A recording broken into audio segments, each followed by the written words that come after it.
YNABers, my name is Jesse Meekum, and this is podcast number 398 for YNAB, where we teach you 4 rules to help you stop living paycheck to paycheck, get out of debt, and save more money.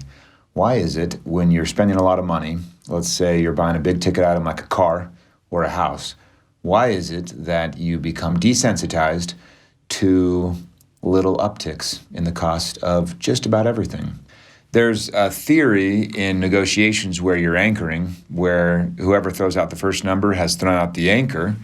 And what's really crazy is, let me tell you first how anchoring works. If I want to sell you my shoes, these very special shoes, I could say something like, yeah, these shoes are unbelievable. They normally go for $500, but today I want to offer them to you for, $450. And I've anchored you at $500. And I got there first. You could walk up to me and see my shoes and be like, man, those shoes, those look great. I'm going to buy a pair of those. I think I saw a pair like that over at the JCPenney for $50. You've anchored me now. It's very hard for me to move away from that anchor. What's really crazy is you can actually be anchored by a number that is unrelated to the thing you're discussing. So I can even anchor you with something like the temperature of the outside air, and that does act as an anchor to a negotiation about buying my some lemonade from my stand on the corner. They've proven this again and again. That's a very repeatable experiment that's been done lots of times, and I find that fascinating. Our brain just wants to make things easier, and so I think it's just kind of doing a shortcut. It's like, well, okay, 500, that's the starting point, or 50 or whatever. That's anchoring. That can be used against you in a big way when you're buying big ticket items. And then there's another part that's even more devious sometimes, where you've bought a big ticket item and then the vendor, the seller, is just tacking on little things. So you're buying a $20,000 car and suddenly they're like, well, it's $50 for this fee, $35 for this fee, it's $200 for this undercarriage treatment, it's blah, blah, blah for this. And you're less sensitive to a $50 upcharge on something because you're spending $20,000.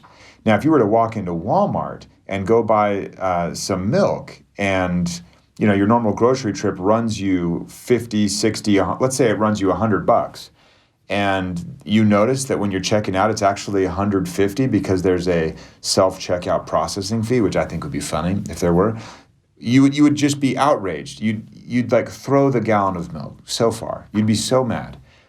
Yet when that same $50 difference for some meaningless charge is presented to you packaged up with a $20,000 car purchase, suddenly you're just hand wavy about it. Why do we do that? Why? I don't know. But every once in a while, you just have to say, you know what? I'm tired of being nickeled and dimed, and I'm going to turn the tables and do it the other way. And you nickel and dime the tar out of that person and just start turning the screws like crazy. Walk out of there very satisfied, very, very satisfied.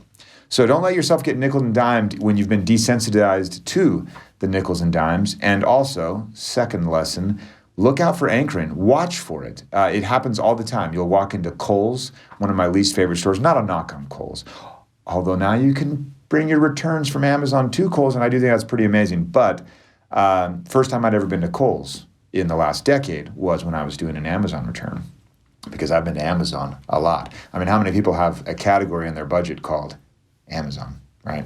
So Kohl's uses anchoring, so does every other store. When they show you a price and they cross out that price and they show you another price. Look at all the money you've saved. Until next time, follow YNAB's 4 rules and you will win financially. You've never budgeted like this.